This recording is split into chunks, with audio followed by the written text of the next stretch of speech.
سامعین و ناظرین السلام علیکم۔ کرونا وائرس ابھی تک اپنی پوری شدت اور پوری سنگینی کے ساتھ کرۂ ارض پر موجود ہے۔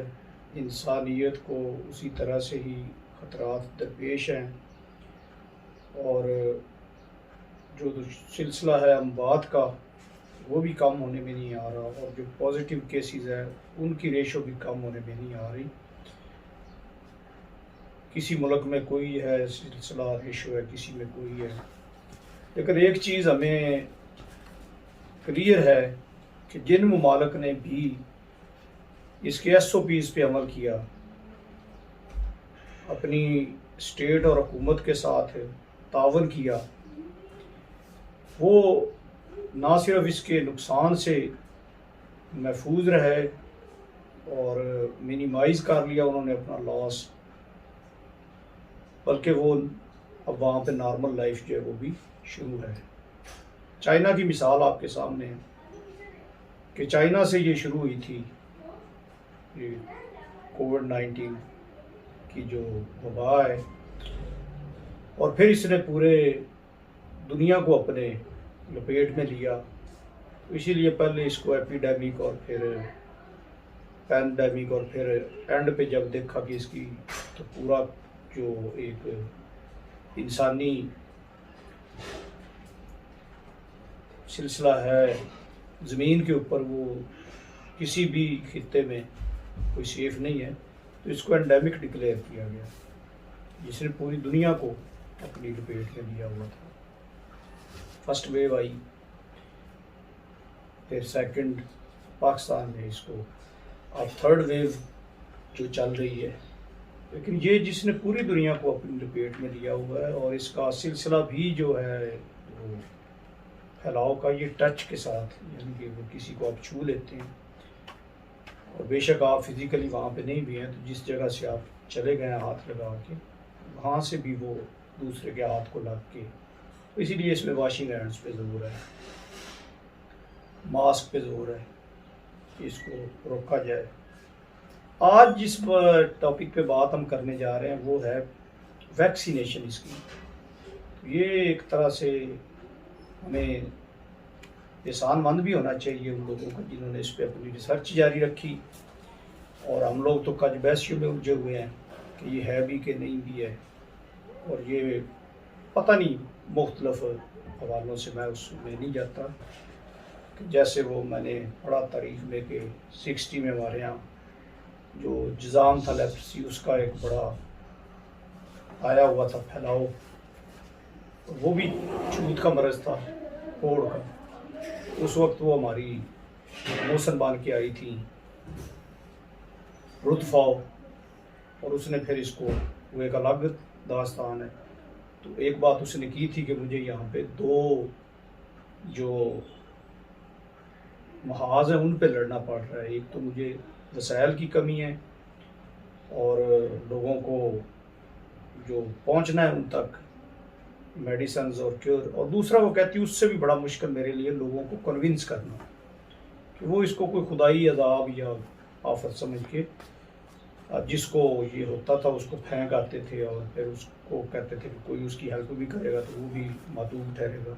کہتے اس سائیکی، اس مینٹلٹی، اس کو بدلنا کہ لوگ اپنے ایسے پیشنٹس کو علاج کے لیے میرے پاس لائیں، اور پھر دیکھا، ہم نے دیکھا، دنیا نے دیکھا کہ اللہ کے فضل سے پاکستان آج اس مرض سے فری ہے۔ اسی طرح سے پولیو ویکسینیشن ہو رہی ہے، اس میں بھی آج تک بے شمار اعتراضات آ رہے ہیں، ہمارے مختلف طبقہ ہے زندگی، لیکن کنسنسس ہے اوورآل کہ پولیو ویکسین جو ہے وہ، اس پہ بھی ایسے ہی سوشل میڈیا جو آیا نا ہمارے، اس کے کچھ فائدے بھی ہیں اور کچھ نقصانات۔ فائدہ یہ کہ جیسے میں آپ سے مخاطب ہوں، آپ تک اپنی بات پہنچا رہا ہوں کہ یہ اس میں اویئرنیس دینے کے لیے، اور آپ سے ریکویسٹ بھی ہے کہ جو لوگ اس سے ریلیونٹ ہیں، جن کے پاس اللہ نے، قدرت نے یہ موقع دیا ہے، وہ اس کو پازیٹیو طریقے سے آگے پھیلائیں اس اویئرنیس کو۔ اور اس کا جو سائیڈ ایفیکٹ ہے نا، وہ یہ ہے کہ اس کو ڈس انفارمیشن بڑی تیزی سے ہو رہی ہے. اب یہ ویکسینیشن شروع ہوئی ہے، ویکسین آئی، یہ ایک بڑی اچیومنٹ تھی. چلے انسان کو کچھ اپنا پریونٹیو میئر کے طور پہ بچاؤ کے لیے کوئی ایک ایسی میڈیسن بنی کہ اس کی وہ سیفٹی آ گئی اس کے لیے. لیکن اس پہ پھر مختلف قسم کے یقین کریں، میں خود اس میں ذہنی طور پہ کنفیوز ہو گیا جب میں نے یہ لگوانی تھی. تو میسج تو کر دیا 1166 پہ، اور اس پہ رپلائی بھی آ گیا اور پھر وہ نمبر بھی آ گیا کہ سینٹر فلاس یا پھر لگوا لیں. لیکن اب میں ڈبل مائنڈیڈ تھا، کنفیوز تھا کہ میرے ہیلتھ ایشو بھی رہا ہے. لاسٹ ایئر مجھے لیور پرابلم تھا، ہیپاٹائٹس کی میں نے میڈیسن لی تھی. بہت زیادہ ایک ہیلتھ کرائسس سے یعنی کہ میں نکل کے ریکور اللہ کے فضل سے ہو چکا ہوں، یا میں آپ کو سمجھتا ہوں فٹ ٹیسٹ کلیئر. تو میرے خود اپنے یہ ریزرویشنز تھے اس لیول پہ کہ اس سے پتہ نہیں کیا ہوگا، کہیں ایسا نہ ہو جائے، کہیں ویسا نہ ہو جائے. تو پھر یہ سارا مجھے دیکھنا پڑا، کھوالنا پڑا، رابطے کرنے پڑے، اس سے ریلیونٹ لٹریچر دیکھنا پڑا، انفارمیشن جس جگہ سے ملی، اور بالآخر میں نے اپنے آپ کو کلیئر کیا، سیٹسفائیڈ ہوا، اور 100% مجھے لگا کہ یہ مجھے لگوانی چاہیے. اور جب میں نے یہ فیصلہ کیا اور لگوائی، اور یہ چائنا کی تھی سائنو فارم، تو اس کے بعد پھر چونکہ اور زیادہ مجھے پتہ چلا اس کے اثرات کا بھی کہ جو لوگوں نے ایسے ہی بنائے ہوئے تھے. تو یہ لگوانی چاہیے. یعنی اب میں ذہنی طور پہ چونکہ خود لگوائی، اور اب میں اس حق میں ہوں کہ اسے لگانا چاہیے. اور ہمارے جیسے ملک میں تو خوش قسمتی ہے ہماری کہ پہلے تو یہ آئی صرف 5 لاکھ ڈوز ملی تھی.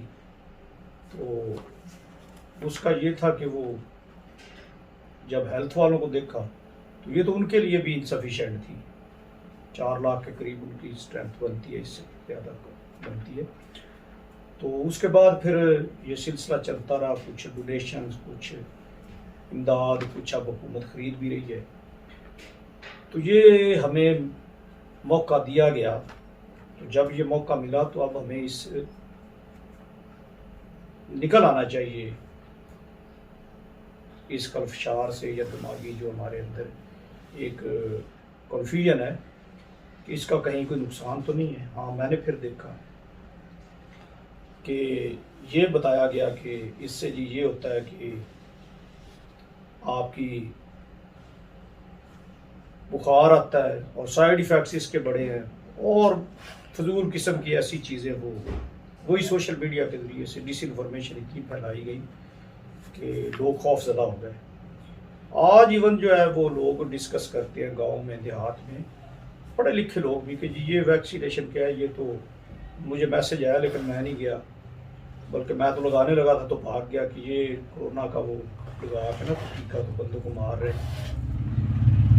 اللہ بھلا کرے.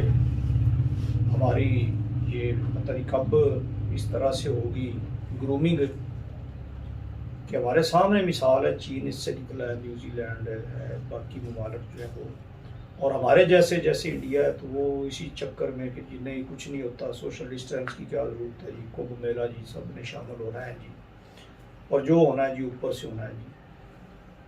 اوپر والے نے تو یہ کہہ دیا ہے کہ God helps those who them selves.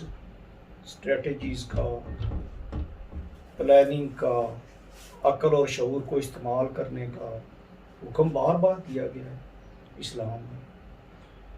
تو ہم نے یہ مطلب اس کو ایک مذاق کے طور پہ لیا، جس کی وجہ سے یہ تھرڈ ویو آئی ہے ہمارے، کہ ہم نے اس کو نا جب دیکھا کہ بس اب خیریت ہے تو پھر چڑھ دوڑے اسی طرح سے شادیاں، اسی طرح سے سوشل فنکشنز، گیدرنگز، اور وہ سارے جو ایس او پیز تھے ان کو بالائے طاق رکھتے ہوئے. تو پھر یہ واپس وہ وائرس جو ہے اس نے دوبارہ اٹیک کیا، اور اب ہم اس کی شدید قسم کی جو لہر ہے اس کی زد میں ہے. انڈیا میں اس وقت یہ صورتحال ہے کہ وہ اپنی تاریخ کے بدترین دور سے گزر رہے ہیں. ان کا جو پازیٹیو کیسز کا ریٹ ہے، ریشو ہے، وہ 4 لاکھ ڈیلی ہے، 4 لاکھ تک پہنچ گیا ہے، اور اس طرح سے 4000 اپروکسیمیٹلی بتا رہا ہوں میں، یہ ان کا ڈیتھ ریٹ ہے ڈیلی. اور ہمارے یہ جو این او سی او کی طرف سے آ رہا ہے فگرز، وہ ہمارے بھی کوئی اتنے 9% سے اوپر نیچے جا رہا ہے. لیکن یہ بھی مختلف جگہوں پہ، آپ سوابی کا آج دیکھ لیں، وہاں پہ 50% تھا یہ پازیٹیو کیسز کی شرح، تو 38 پہ بھی گئے کئی ڈسٹرکٹس. اوورآل ہمارا 9% سے اوپر ہی جا رہا ہے. جہاں تک تعلق ہے ویکسینیشن کا، تو ویکسینیشن ہمیں کروانی چاہیے اور ضرور کروانی چاہیے. اس میں جو سائنو فارم اویلیبل ہے اس وقت آپ کو سینٹرز پہ، اس کا 80 to 85% پروٹیکٹیو ہے، یہ بچاؤ ہے اس میں. اس کو اگر سادہ لفظوں میں دیکھیں تو اگر یہ 100 بندہ ہے تو اس میں سے 80-85 بندہ جو ہے نا وہ اس سے کرونا سے سیو ہو جاتا ہے. اور اس کے علاوہ فائزر ہے، پھر اس کے بعد وہ بتا رہے ہیں کہ اس کے بعد جو آنی ہے وہ رشین بھی ہیں ساری مختلف. تو یہ جو آ رہی ہیں مختلف، سبھی کا یہ فائدہ ہے کہ یہ جو بھی لگوائیں گے آپ، یہ کم از کم آپ کو، اگر آپ اس کا شکار ہو بھی جاتے ہیں کرونا کا یا اس وائرس کا، تو آپ کی وہ سٹیج جو ہے نا وہ وینٹیلیٹر والی یا خطرے والی، اس سے آپ خدا نخواستہ دو چار نہیں ہوں گے، اور یہ آپ کو نارملی ریکور ہو جائیں گے آپ اس میں سے. تو اس کا نقصان کوئی نہیں، فائدہ ہی فائدہ ہے. یہ آپ کو لگوانی چاہیے. اور بعد میں اس کی وہ ایسی بھی آ رہی ہیں، وہ جو سنگل ڈوز ہوگی اس کی لگے گی. تو اب یہ بھی کہتے ہیں کہ اگر اس میں کچھ آپ کی باڈی میں کچھ آتی بھی ہے، سر درد ہوتا ہے، بخار ہوتا ہے، تو یہ 2 سے 3 دن کا ہے عمل. سیکنڈ ڈوز کی بات کرتے ہیں کہ اس کے بعد اگر ہوتا بھی ہے تو آپ نے اس میں کوئی اینٹی بایوٹک یا کوئی چیز نہیں لینی، کیونکہ وہ جسم میں جو بھی یہ اثرات کرے گی تو یہ ایک پازیٹیو علامت ہے کہ آپ کے جسم کے سسٹم میں یہ اپنا کام کر رہی ہے، اور یہ آپ کی امیونٹی جو ہے وہ اس حد تک ڈیولپ کر دے گی. تو سارے توہمات، ساری جو آپ کی ریزرویشنز ہیں، سارے جو یہ پھیلائی ہوئی باتیں ہیں کہ اس سے جی یہ بڑی بیہودہ قسم کی باتیں بھی کی جاتی ہیں کہ جی اس کو چپ جو ہے وہ کوئی ڈال دی جاتی ہے، ڈیٹا اس میں ہو جاتا ہے، آپ کا چلا جاتا ہے، آپ کی وہ کوئی افزائش نسل جو ہے اس پہ کچھ اثرات پڑتے ہیں. تو یہ ساری پھیلائی ہوئی باتیں ہیں. آپ اس کو ضرور لگوائیں.